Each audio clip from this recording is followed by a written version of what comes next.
کیا یہ بادشاہ تھا جس کے سر پہ موتی ہیرے سے چمکدار تاج ہوتا تھا، بیٹھنے کے لیے سونے چاندی کا تخت تھا؟ جب حکم دیتا تو اس کی اطاعت میں تمام وزیر اور رعایا سر جھکاتے نظر آتے تھے۔ جب کسی چیز کی خواہش کرتا تو دم بھر میں پوری ہو جاتی تھی۔ جب بیمار ہوتا تو سب کے زبان پر صرف اسی کی طبیعت کی بات ہوتی تھی، اور جب کہیں جانے کا ارادہ کرتا تو رعایا اس کو پالکی میں بٹھا کر اپنے کاندھے پر سوار کرتی تھی۔ یا پھر کوئی فقیر آدمی تھا جس نے عام زندگی، مشکل بھری زندگی گزاری تھی اور قبرستان کے کونے میں دفنایا گیا تھا، جس کی زندگی کا کسی کو کوئی احساس نہیں تھا، جس کی موت پر آنسو بہانے والا بھی کوئی نہیں تھا، مگر عین ممکن ہے کہ اس نے تقوی شعار پرہیزگار زندگی گزاری ہو اور اپنے اہل و عیال کے پیٹ کی خاطر دوڑ بھاگ کی زندگی گزاری ہو، نہ کسی کو کبھی تکلیف دی، نہ کبھی کسی کا مال چرایا،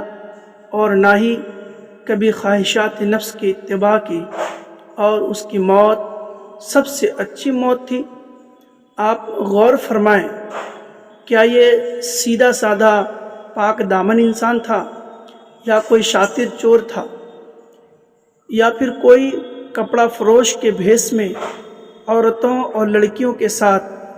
بے حیائی کی بات کرنے والا تھا، یا پھر کوئی بدنگاہ تھا؟ ہو سکتا ہے کہ کوئی سرکاری افسر کا ڈریس پہن کر سرکاری ملازمت دینے کے نام پر لوگوں کے ساتھ ٹھگی کرنے والا ہو، یا پھر کوئی سرکاری چور ہو جس کو قانون کی کوئی پرواہ نہیں تھی۔ ممکن ہے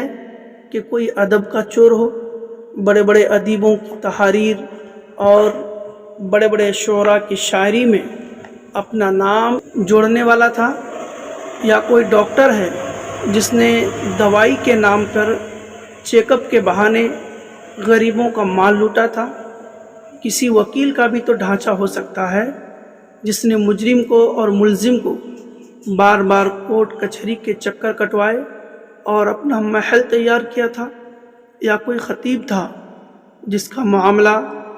خود را فصیحت دیگر را نصیحت سا معاملہ تھا۔ خیر کوئی بھی ہو، موت سب کو آنی ہے اور یہی حال ہونا ہے،